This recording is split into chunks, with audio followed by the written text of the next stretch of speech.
Hi guys, ఈరోజు మనం post brand disc లాక్ని అయితే అన్బాక్స్ చేద్దాం. గాయ్స్, ఇది వచ్చేసరికి మన బండిని మనం ప్రొటెక్ట్ చేసుకోవడానికి బెస్ట్ తక్కువ బడ్జెట్లో వచ్చే లాక్ అనమాట. మీకు మార్కెట్లో వచ్చేసరికి ఇది 230 రూపీస్కి అయితే నేను పర్చేస్ చేయడం అయితే జరిగింది. నా రెండు బండికి రెండు తీసుకున్నాను అనమాట. ఇంకా దీన్ని ఎలా యూజ్ చేయాలనేది ఏంటి చూపిస్తాను.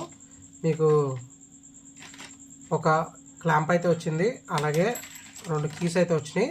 ఈ రెండు కీస్ ఏ కీ అయినా యూజ్ చేసుకోవచ్చు, ప్రాబ్లం లేదు. ఒకటి స్పేర్ కీ అనమాట.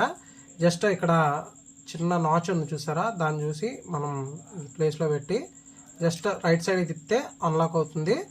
మళ్ళీ as it is anti clock direction తిప్పితే లాక్ అయిపోతుంది అనమాట. మీరు డిస్క్కి లాక్ చేయాలనుకుంటే జస్ట్ డిస్క్ ఏదైతే హోల్స్ ఉంటాయో ఆ హోల్స్ దగ్గర ఇది పెట్టేసి జస్ట్ ఇలా పుష్ చేస్తే లాక్ అయిపోతుంది. మళ్ళీ మనం అన్లాక్ చేయాలంటే కీ పెట్టి జస్ట్ ఈ నాచ్ దగ్గర కరెక్ట్గా పెట్టేసి మళ్ళీ క్లాక్ డైరెక్షన్లో తిప్పితే అన్లాక్ అయిపోతుంది అనమాట. ఇప్పుడు నా బండికి పెట్టి మీకు చూపిస్తాను అసలు ఎలా ఉపయోగపడుతుందని. అలాగే మీకు ఈ క్లాంప్ ఏదైతే ఉందో ఇది వచ్చేసరికి మనం డిస్క్కి వాడినప్పుడు బండికి మనం ఎక్కడన్నా బోల్ట్ దగ్గర ఇది బిగించేసుకుంటే ఇలా మనం దీన్ని లాక్ చేసుకొని బండికి పక్కకు పెట్టుకోవచ్చు అనమాట. అంటే నార్మల్ టైంలో పడిపోకుండా ఎక్కడన్నా బ్యాగుల్లో అలాంటివి పెట్టుకోకుండా హోల్డ్ చేయడానికి ఇది ఇచ్చారనమాట. ఇప్పుడు నా బండికి పెట్టేసి నేను చూపిస్తాను ఎలా వర్క్ అవుతుంది ఏంటనేది, మీకు ఒక ఐడియా వస్తుంది కదా.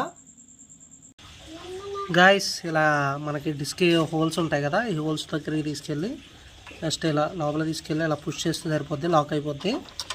ఇంక ఇది మనం వీల్ తిరగడానికి ఉన్నదనమాట. మీరు మళ్ళీ అన్లాక్ చేయాలనుకుంటే మళ్ళీ కీస్ కావాలి ఖచ్చితంగా.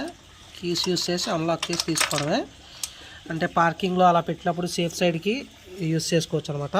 ఈ వీడియో ఎలా అనిపించింది అనేది కింద కామెంట్ సెక్షన్లో తెలియజేయండి. ఈ వీడియో కనుక నచ్చినట్టయితే లైక్ చేసి షేర్ చేయగలరు. Thank you for watching.